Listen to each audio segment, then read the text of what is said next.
I'm behind the scenes at the Smithsonian's Natural History Museum, where I have with me the first scientific evidence that cannibalism happened at the first settlement in Jamestown, Virginia. Well, with me is Dr. Doug Owsley, who is the forensic anthropologist here who examined these bones. Doug, what do we have? We have the partial skull of a girl that's 14 years of age. With this, we have multiple chops to the forehead. These are tentative chops. Don't do a lot of damage. On the back, we have deeper chops that actually split the skull open. We also have a puncture made with probably a single-bladed knife that is used to pry open this side of the skull. Along with that, we have numerous cuts to the facial tissues and also to the jaw, both on the outside and on the inside, used to remove the pharynx, the tongue. Why would anyone want to dismember the face, though? Because there isn't much meat on that.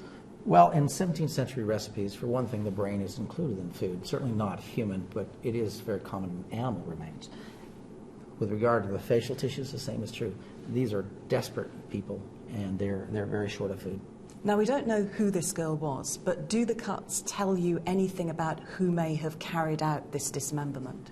Well, for one thing, we can identify the kinds of tools that were used in making these chops and cuts.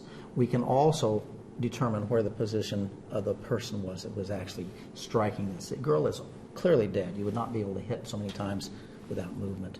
So there's a lot we can tell. In this, I see hesitancy. I see someone that just is not skilled in the kitchen arts, in butchering.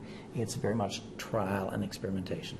There has been a lot of debate about whether cannibalism did take place during this time. Is this conclusive proof? When you put it within the context of the archaeological record and also the historic sources that exist, absolutely. It's very compelling evidence.